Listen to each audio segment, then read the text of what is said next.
I keep that at the forefront of my mind of like my employees now of, if they want more, you better feed them because if they can't get Hmm. more and they're actually hungry for that to learn new things and whatever, it's very important to capture that in the moment and let them, provide that opportunity because like you said, they'll go somewhere to so they can do that.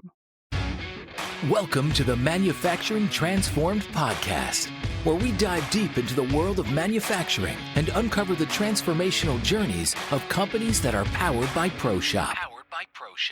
Get ready to explore the stories behind the machines, the people, and the innovation shaping the future of this industry. Welcome to Manufacturing Transformed. Real shops, real stories.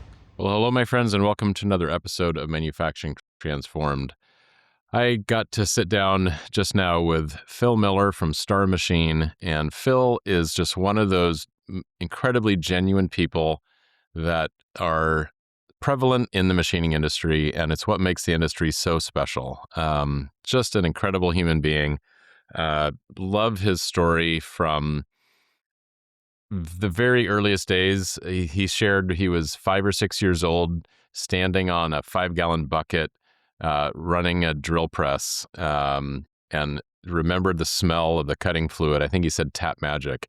And that's just been sort of with him ever since. He did some machining at a company he worked for as a teenager, decided he wanted to start his own shop, and largely because he wanted to have a business with the kind of core values that he finds important and meaningful. And you can tell that's just what makes him such a special human being. So from the early days of having a shop in his on his family's property, powered off of generators.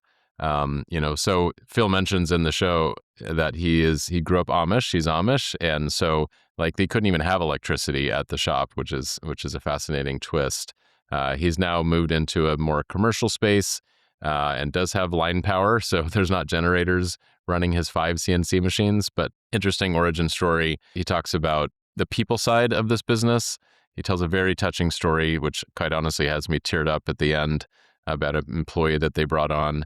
But just a good, solid story, a good origin story. And of course, it's an honor to help him with ProShop, which has made just a huge difference in helping them to grow and stay organized. Between 24 and 25, I think he said they grew 60% with just a single additional machine and the same number of people. And ProShop certainly helped make that a little bit easier. So it's a great conversation. Enjoy it. And let's get in and introduce Phil. Phil, welcome to Manufacturing Transformed. It's good to have you here. Thanks for having me, Paul. It's great to be here. Yeah.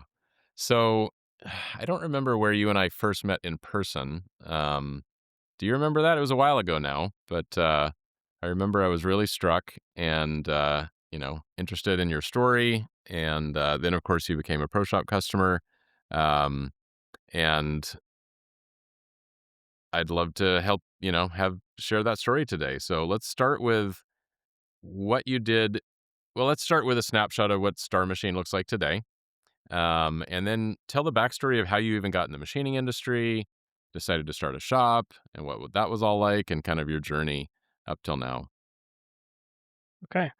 So I think we met at IMTS for the first time, like in person. That's what I'm thinking. You guys had a booth That there, makes and sense. Yep, I we had think started that's with yep. ProShop already. But so yeah, Okay, Star Machine currently, we are 5 years in, um, six people working for us, 5 machines.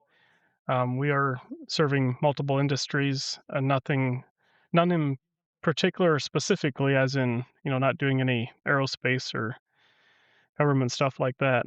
Um, so we typically say we're a job shop, but we do anything from prototype, custom, production. We say typically lower running parts, so 100 parts to 5,000 per order. There are shops that do quite a bit higher okay, quantities. And then on the prototyping side, there's a lot of people that ask, hey, can you do rapid prototyping? It's like, no, that's usually more on like the product development side of things. We work closely with quite a few engineers and, bigger companies that want to introduce new parts and assemblies and stuff like that. So we help them get going hmm and provide feedback on that. So, and it's been a Nice. long journey um, from where we are today, just from business in general. Starting young, Mm-hmm. having young people work for you, and then instilling core values and stuff like that. So, Yeah. Yeah. Well, you know, I don't know what I remember all the exact stats, but not that many shops or companies, small businesses at all, survived the first 5 years. So kudos to you for making it through your first five, and seems like things are going well. So yeah, were you a machinist prior to doing this? Did you work at other shops? How did you decide to start Star Machine? yeah, so I worked at a local machine shop for 10 years prior to starting Star Machine. And Okay. that was, I basically fell into it. When I say that, I say it kind of lightly, but looking back now, I see where um, God was leading through that stage of my life. It was kind of, in between jobs. And so I say fell into it, but looking back now is like there was so much that God had his hand in. And um, so Hmm. my buddy was working at this shop and they build big tire shredding systems, like all Mm, the equipment, okay. conveyors, and stuff to go with it. So we were very much focused on the product line. And I actually started out sandblasting and helped out with painting, ended Okay. up in the fabrication and did that for, I'm going to say 7, 8 months. And then manager came out and said, "Hey, we really like what you're doing. Would you mind trying out machining?" So it kind of just went from there. Went to my first IMTS, and I just fell in like head over heels in, into machining. That's awesome. Um, Which IMTS was that? Do you remember the year? I would have started there in, see, 2010. It would have been 2012 probably, because it's every Okay. even year. So I think it Every was 2 years, 2012 even would have been year. my Yep. first IMTS. Okay. Very good. Awesome. But yeah, then prior to that, And so then you moved into the machining side. Yeah. yeah, and then just I learned just from being on the machine. The previous operator just taught me everything he knew, and I really dug into learning from other people. And they didn't send me to any classes or anything like that. Didn't have any background at that point, so I just what they taught me is what I knew. So it was up to me to just take it by the reins and just drive with it. Then ended up being the manager there for them for about 5 years. Had a couple Oh, guys. wow. Um, then I moved into programming and then worked with all the scheduling, keeping the guys busy. And then the last couple months I was there, I really I communicated with that company about what I wanted to do, starting my own business. And they were, for the most part, they were supportive of that idea and helped me kind of fade out. So the last couple months I spent, Mhm. quite a bit more time back on the machines too. So Okay. And they had backfilled your role as sort of a manager? yes, yeah, I just spent time, a couple months with who they wanted to replace me with. So it was a nice transition. Yeah. Great. And when did you start having the idea that you wanted to start your own shop and be an entrepreneur? Oh, probably at like 15 years old. um, when I say that, Okay. so I think the more unique side of the story is I grew up in my dad's shop from as long as I can remember. 5, 6, 7 years old. My dad always had a shop at home with manual lathe mill, doing fabrication stuff. Always had a welder, Mm, bandsaw, just doing stuff for the local community. And with that being said, I remember very vividly of standing on a 5-gallon bucket at a drill press at like 5 or 6 years old, drilling holes. So, like, the smell of cutting oil, tap magic for that matter, is, like, ingrained into my memory. I love that. Yeah, Um, I've heard that on a couple different episodes of people, very young kids, and I'm sure their parents were trying to be as safe as possible with them, but still get some productivity out of it. right. So I think that after, and my dad was always a full time mechanic, and that's what I did for the first 5 years from like age of 15 to 20 years old. Um, got married at Mm, 20, and that wasn't the highest paying job. And then getting married and all that creates some financial. You start thinking differently about life. So eventually, that led to yeah, working at a local machine shop, and then like I said previously, after I fell into machining, it really kind of revitalized what I learned at a young age. And standing at that drill press thinking, man, there's got to be a better way of doing this. And then going into CNC machining, I really felt like this is what I want to do. And and then again, growing up Amish, like no technology of, I didn't even know how to run a computer for that matter, let alone running a CNC or even programming it. So I really feel like there's always this misconception of you have to learn all this stuff in school, and it's like you don't have to. As much right. You can learn as much as you want if you just make yourself available and go all in on whatever job you want to pursue. So Hmm. So, at what age did you start getting able to use technology? Computers um, or yeah, was it once it? Yeah, just I'm curious about that. when I got into the programming position at our local machine shop is when I really Okay. started learning computer skills. I knew how to use a computer before that. When I was a mechanic, we would Hmm. have, the basically like an ERP system where have all your customer information and stuff like that. But to Yep. to the full extent of what we do now, I learned at my previous job of start to learn programming and all that. And that's where and they provided a lot of um, on the job training as far as learning from other people and just in general how to use a computer. So and I always loved Hmm. technology, so I just, you know, learned everything I could, and I to this day, there's if somebody else from our community sees me or watches me use a computer, they're just blown away, and to me, it's like, you do it every day, and it's just a tool, so, uh, Sure, sure. That's awesome. Yeah, here we are, meeting, streaming audio and video, across the internet, right. doing a podcast. Yeah, Definitely need technology for that.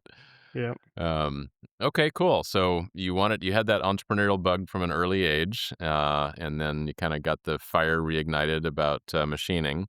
Um, so at some point during those 10 years you were there, you decided, you know what, I'd like to start my own shop. right. Was there I a would trigger moment for that? Yes, there was, and more of a from a cultural standpoint. Um, I had Mm, this really strong desire, and I would because of my position, I had people, I was basically their supervisor, so I was, trying to be a good leader, and I was reading leadership books and all that. And I, I, I say this kind of because of that, I really saw the big need of having a good culture, and I fought for that really hard where I was working, and that didn't come without complications. And but there was it just came time where um the tail can try to wag the dog for so long. mm, So, mhm. you Yeah. kind of you quit the fight.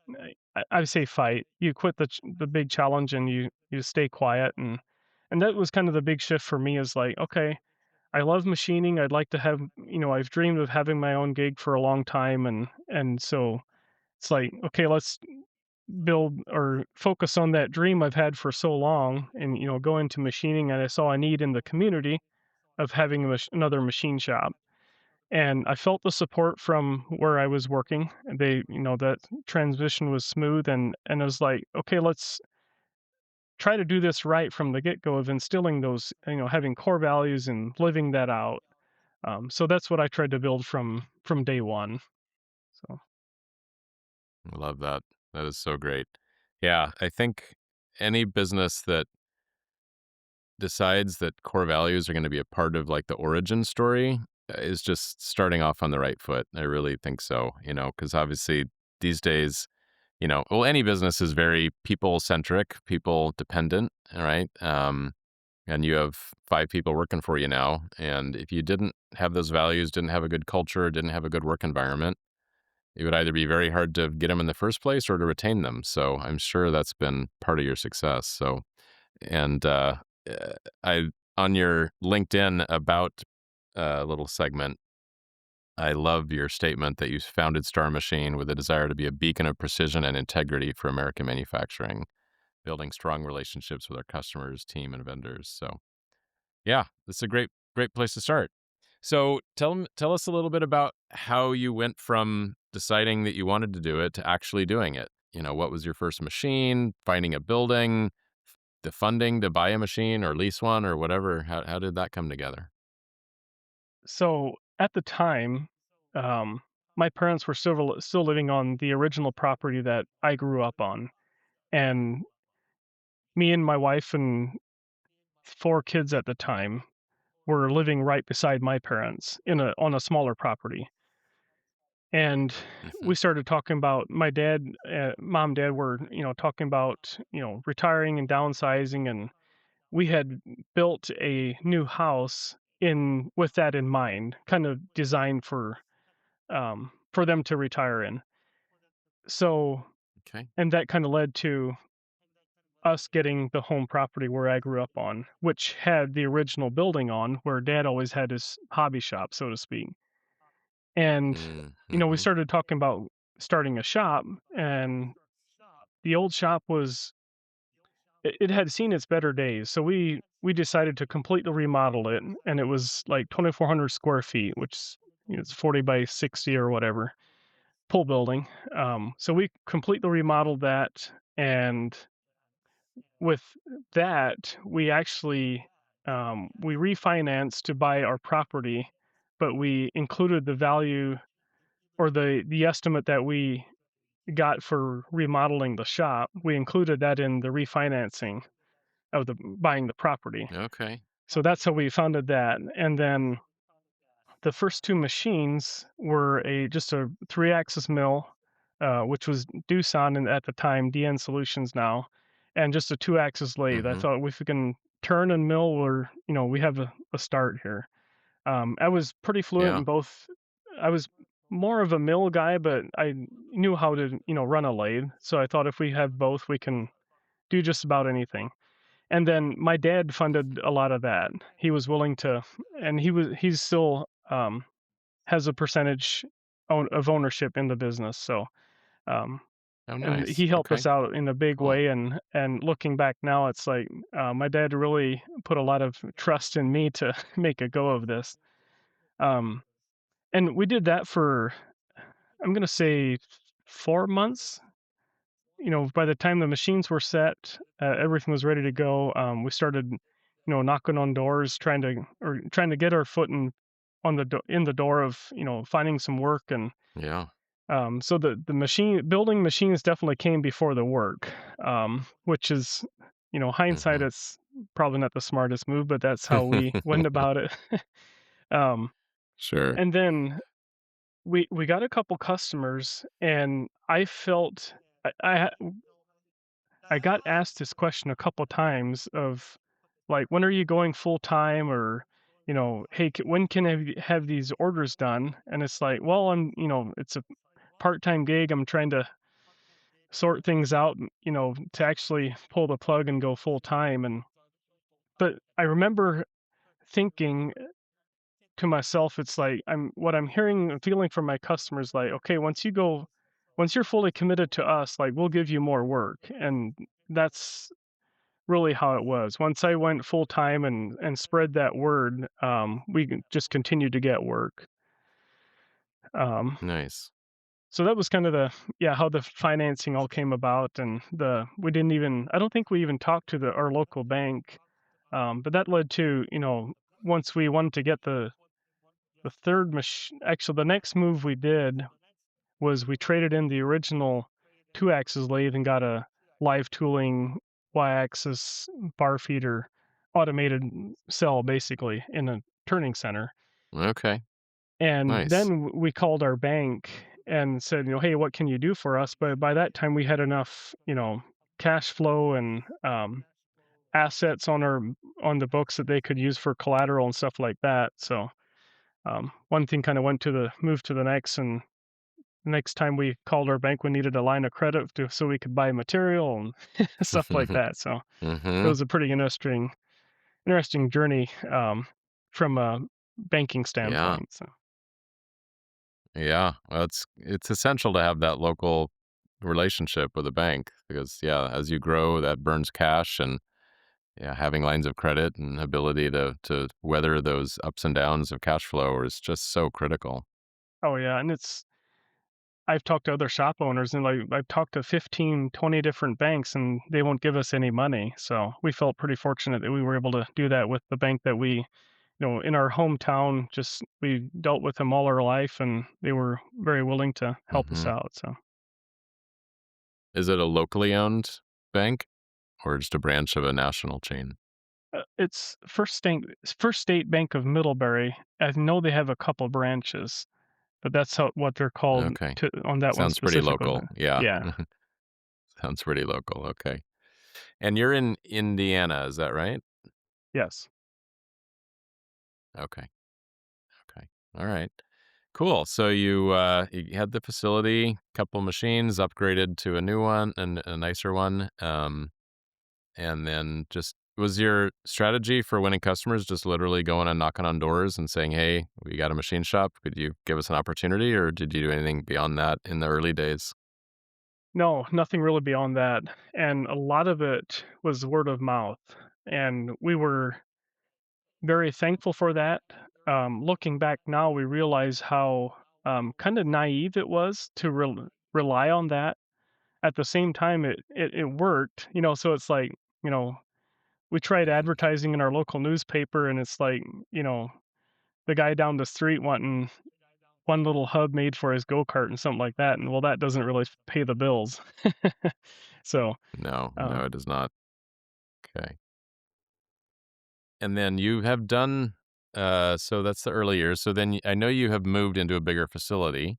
Um and why don't you also tell the story of your electrical uh sources at the original shop? Because that's fascinating.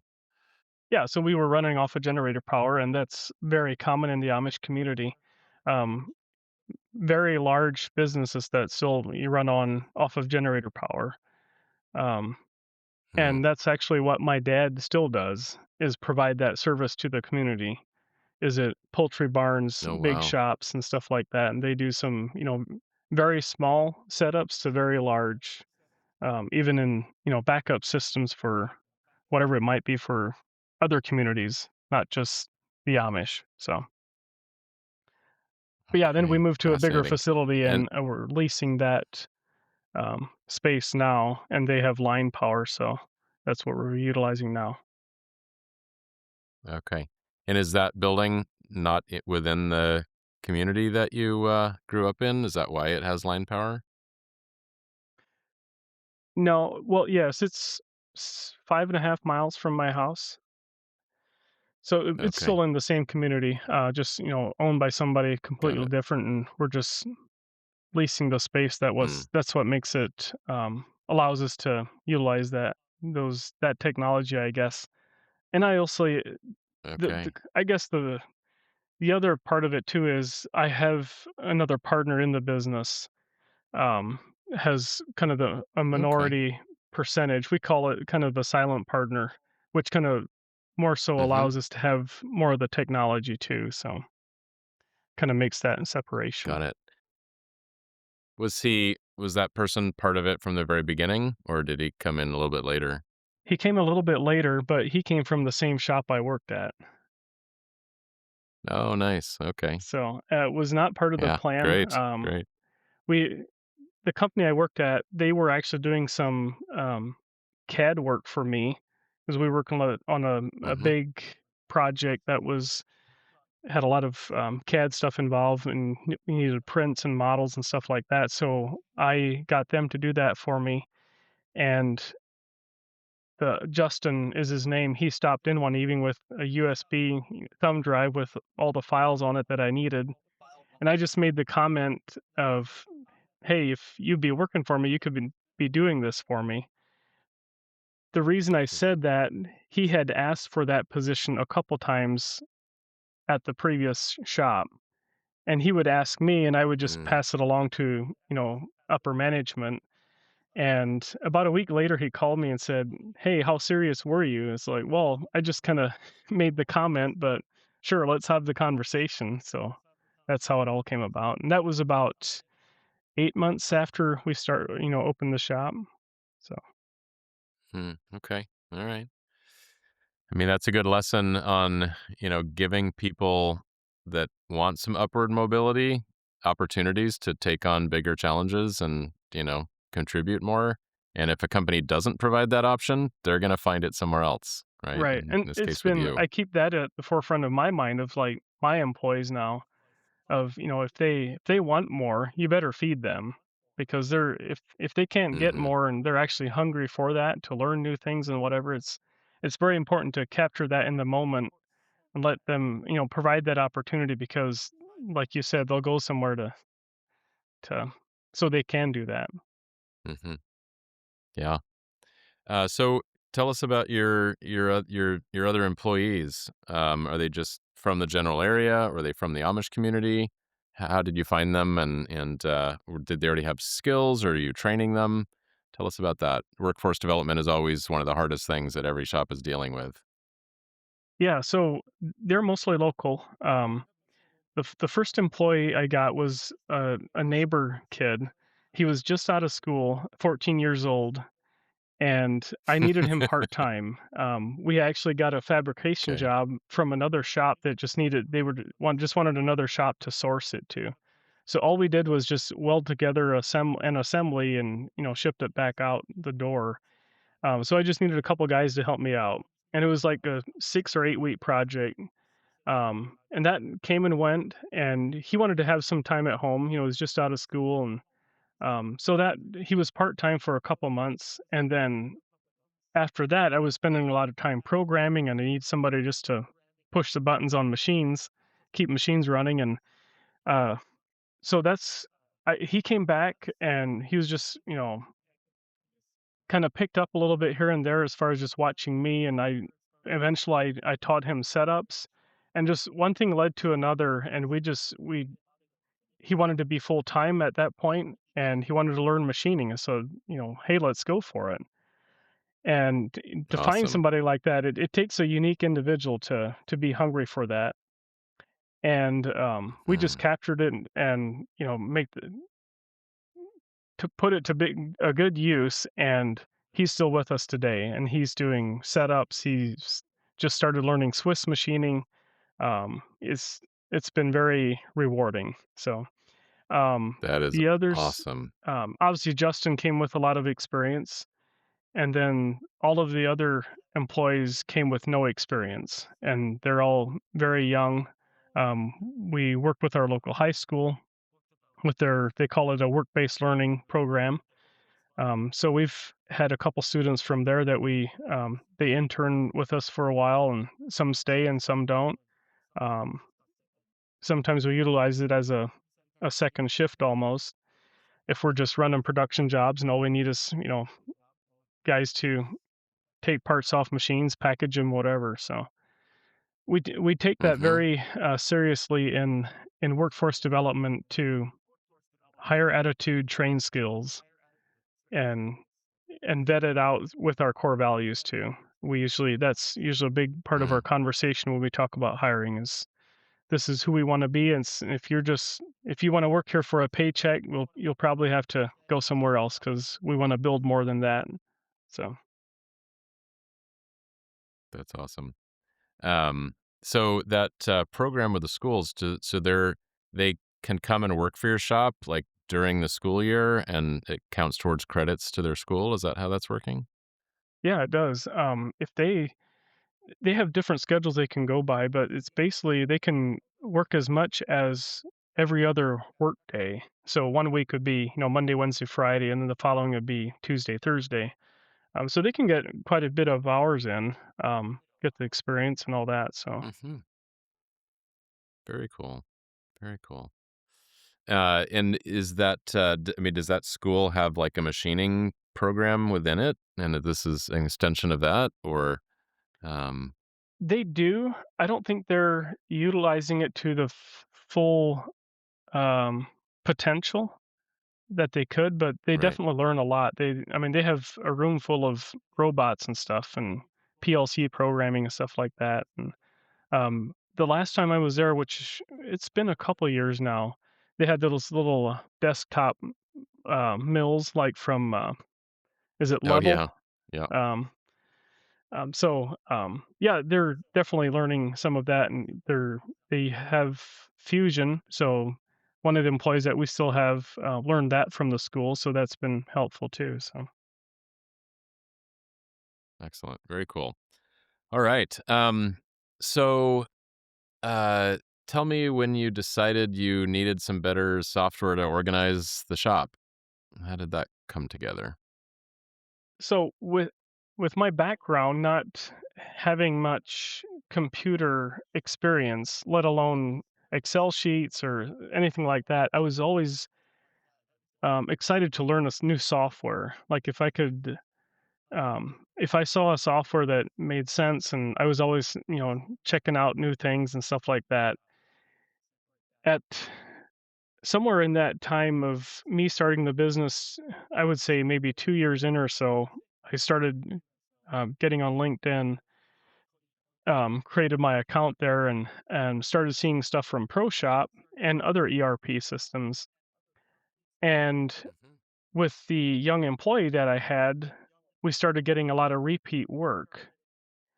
And every time these Okay. jobs would repeat, I was like, okay, I have this young guy working for me. And every time we run this, or any of the jobs that repeat, is like, he's always asking me, and I'm always asking him, like, how did we run this? And I just thought there's got to be a Trying to better remind way each of, other from last yeah, time.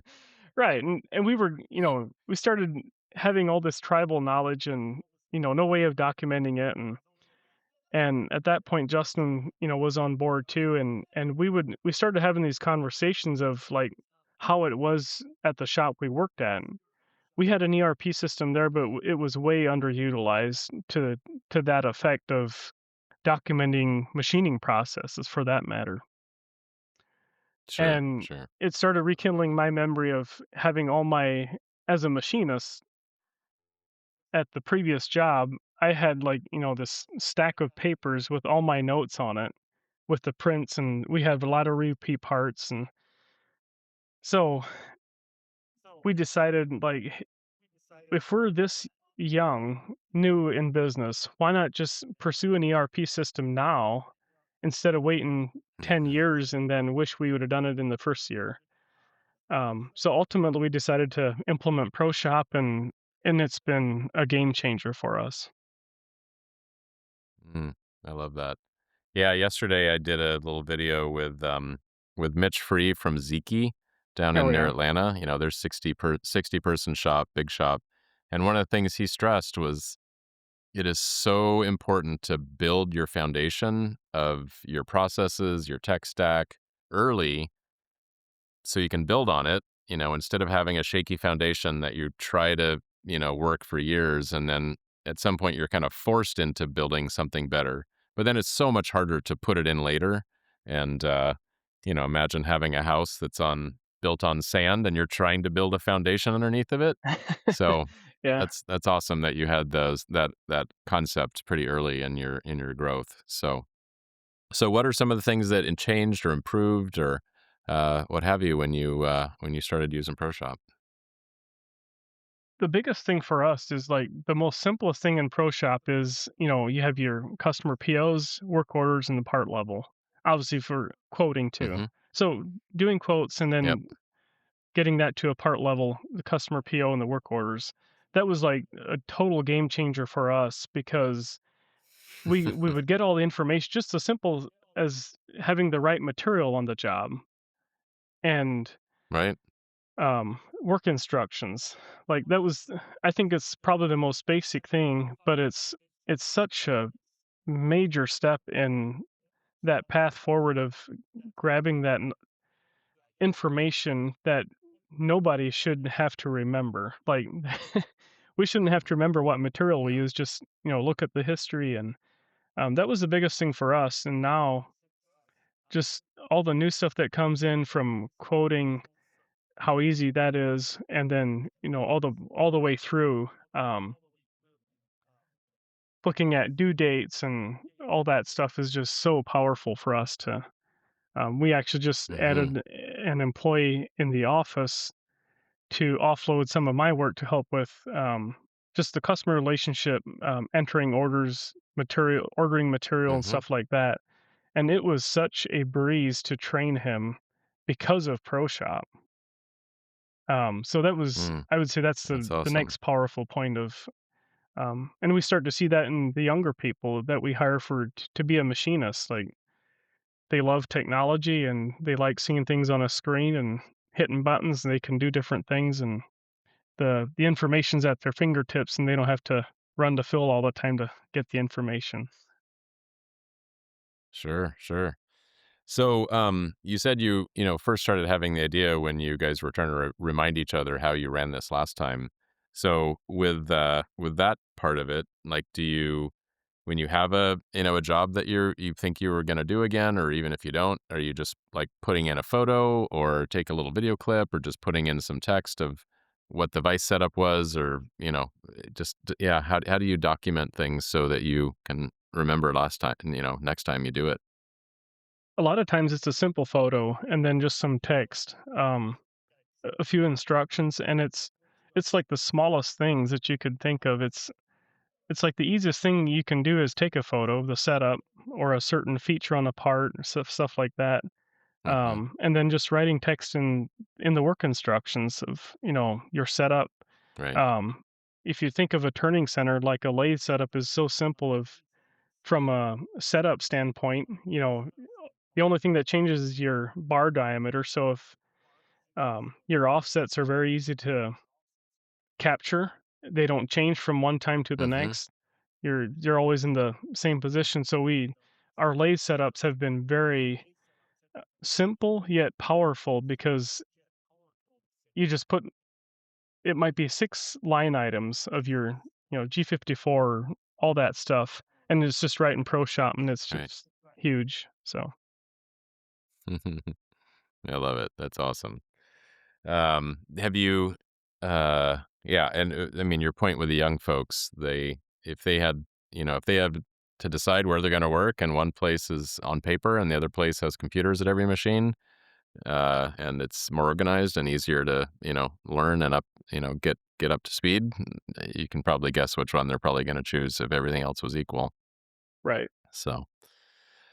So, what kind of growth has your shop seen in the last few years since implementing ProShop and just yeah, in general? Well, the first year, which that's the other thing, part of the origin story was it was 2020, so right after COVID. I had gotten really Oh sick wow, that yeah. previous winter, like 1920. And that was the other thing. I was like, man, it'd be nice just to have my shop at home and not worry about not going to work and all that. Mm-hmm. Um, so it was challenging to get started. But at the same time, there was a lot of people that needed work done that they couldn't, or they needed parts and they couldn't get them because so many places were shut down. So it was challenging, Mm-hmm. yet it was helpful in the position we were in to get the work because they needed parts, and the price didn't really matter at that point. Um, Mm-hmm. so that first year we were just over 300,000 that we did in revenue, and then this past year we were at Impressive. 1.3. And Okay, very good. so from 24 to 25, we had a 60% growth just in that 1 year's time. It was a very challenging year, but we did that Mm-hmm. with the same amount of people and adding one machine, which was a bar fed lathe. We were doing a lot of production work. So we really leaned Mm-hmm. into running around the clock, heavily relied on ProShop, getting orders entered. I I struggle with not having numbers to go off of, like how much ProShop made a difference. But just for, I guess, Mm-hmm. to me, put it in words, to simplify it, the customer sending us the PO to getting material on our floor is like so minimal because of ProShop, and then knowing where we're at from the setup to running the parts to a completion, and just having it all on a screen instead of sticky notes everywhere and stuff like that. So that played a huge role in when the demand was so high with production stuff. um, we were able to execute really fast. Okay. So it helped you just keep everything organized and take the work on at the rate that it was coming without it getting overwhelming or things slipping through the cracks. Is that a fair way to put it? Yeah, that would be a fair way to put it, yes. Okay. Good. Well, glad that you had that much growth and we could help make it a little bit more manageable. I'm sure it was hard nonetheless because it's hard to see that percentage of revenue growth. That's huge. But Yeah. congratulations on that. That's pretty awesome at the same time. Yeah, and that's, the other thing is, like, material certifications and stuff like that. You put it right into ProShop, and the customer calls and say, "Hey, we need this." You can provide it, within 5 minutes. Although Mm-hmm. most of our customers don't require it, but we just make it a habit Mm-hmm. from the get-go to so we can do that, and it's been very satisfying for me to, if the customer asks for it a month later, 2 months later, whatever it is, we can provide it without digging for a week or a couple of days, Yeah. to find find information, what material order it was on, and so. Basically do it while they're on the phone probably. Just, "Yeah, give me a Right, yeah. second. Click, click, click. Here you go." Yep. That's awesome. Do you have, goals to gain any certifications like ISO or anything else? We actually started the process probably 2 years ago, um, Okay. and that's right before we got so really busy with the production stuff, and we Mm, felt the need to stay focused on what we had at the moment because we didn't have the cap the room capacity to build on a couple more people. So we right. said, "Hey, we're gonna move it to the back burner for now and stay focused and capture what we have before we lose the customers that we have." So now it's been back burner for all that time, but it's definitely starting to come to surface again as far as having those conversations with our employees and see if we actually want to pursue that again. So Okay. Do you feel like it would open doors for new customers? Maybe your existing ones don't care that much or maybe they do and you'd get more work from them? I know it would definitely open more doors. We've been having quite a few conversations with other shops that want to outsource to us. And, that's usually some of the Mm, first conversations of, "Hey, do you have any certifications?" And we've had opportunity of at least being ISO. Um, but we definitely have, there's a medical shop that we just started working with, working under their mhm, certification, some of the stuff they can outsource. So I right. think we've built some I feel like we've built some very trusted relationships with other shops that realize we don't have certifications, but we hold ourselves accountable to doing the right thing and basically being certified or being I can't think of the right word. The Compliant? compliant to it, yeah, compliant but not certified. Right. So Sure, sure. And, if you did decide, because 'cause you're in Northern Indiana, is that right? yes, Yeah, and obviously there's very strong medical device in that general part of the world. Would you ever consider like 1345 or any other certifications too? We've definitely talked about it, but I talked to a lot of sales guys, naturally they know the medical industry because I mean, like Warsaw, Indiana is the medical capital of the world, is what they call it. And so I get to talk a lot Absolutely. of people that Yep. are involved in the industry, and I get a lot of mixed opinions on it. Um, it can be very Hmm. strong and it can fall off very quickly. So our focus right now is maybe find a couple shops that we can work under their certifications, and then Right. you kind of build off of that and get a feel of the industry. But I would say if we pursue a certification, it would be the AS 9100 is kind of our at the forefront of our mind when it comes to certifications. Sure. Okay. All right. Yeah, that's a strong one, for sure. And yeah, I mean, we've obviously helped hundreds of shops get that certification. So if you ever decide to really go for it, let us know. We'll be in your corner trying to help you get it. Yeah.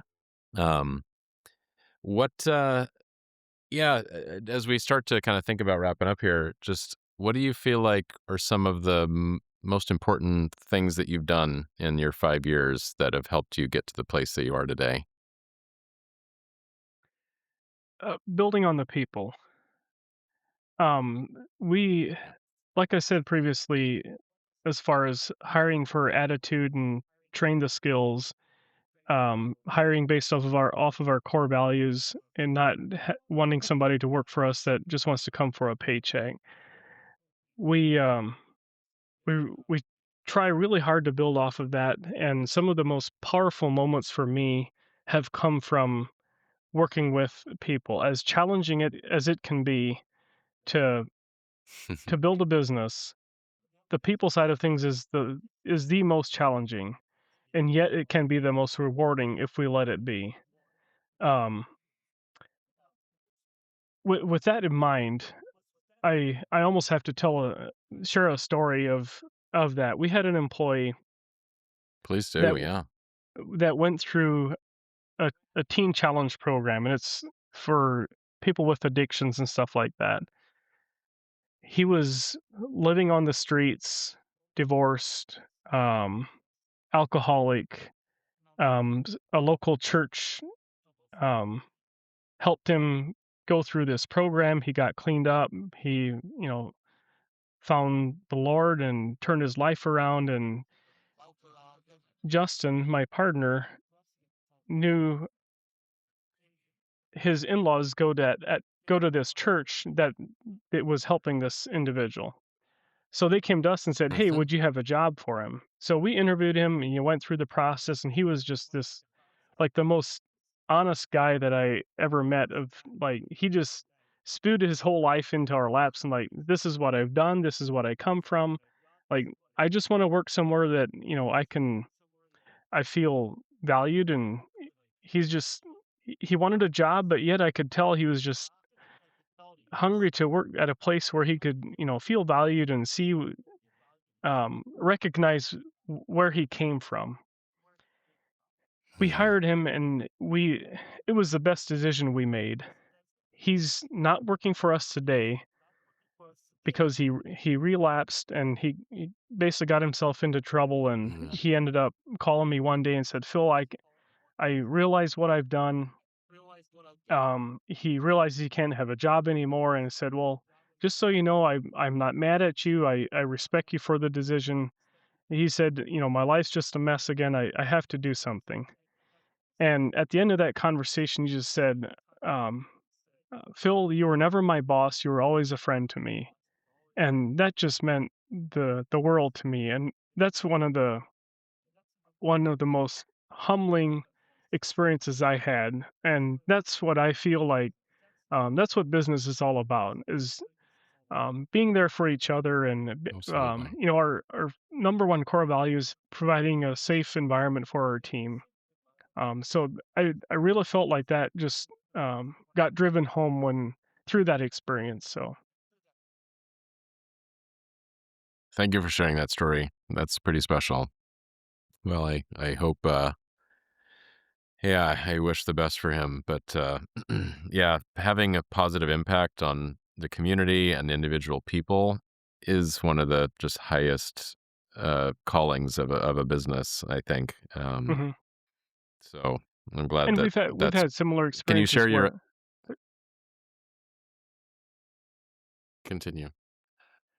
we've had similar experiences with when we do our Christmas dinner. I started asking the employees to share, why they like working at Star Machine. What drew them to the business, and then what keeps them drawn to keep working for us. And just this last Christmas, when we had the Christmas dinner and stuff, there were some pretty powerful stories that got shared, and it was very edifying and just revitalized, who we want to be. I think for me as a business owner, you can be hard on yourselves many times, and you don't feel like you're achieving anything. And with business is hard. Um, Taking care of people is hard. So I think it's very important to talk with your employees about those things, your values, and they will, at the end of the day, they will still feel if we actually care for them. So, Man, that's awesome. Yeah, that hits me in the feels. Um, well, Phil, this has been really enjoyed this conversation. You're a good guy, and I'm glad you're in business. I'm glad you're employing people, and doing what you're doing. So, um, uh, if people want to learn more, connect with you, learn more about Star Machine, where would you direct them? our website's starmachinellc.com. They can email me, Phil at starmachinellc.com. They can find us on Hmm. LinkedIn, multiple platforms they can reach out. So feel free. We're Awesome. always Is willing to, is it, we like to say we like trusted relationships. So that's what we absolutely, look for when yeah. we look Of for all. customers, and we respect that in our customers looking for trusted suppliers. So it works both ways. Hmm. Hmm. Yeah, that makes a good relationship when you have that level of trust. So, well, awesome, Phil. Is there anything else you'd like to share before we wrap up today? No, I'm sure I'll think of something once we hang up. But this has been this has been a pleasure being in this conversation with you, Paul. And I really appreciate what you're doing for the industry and the podcast and stuff you're doing. And this has been fun. So Well, it's people like you that make it special. So I appreciate you sharing what you did, and I know there'll be a lot of folks out there that touches. So, all right. Well, thank you again for being on the show, and we'll see you around, Phil. Maybe at the IMTS this next year, or this coming up in just a few months now. yeah, I hope so. Thanks for having me, Paul. All right. Thanks everybody for listening. This has been a good one. We'll see you on the next episode.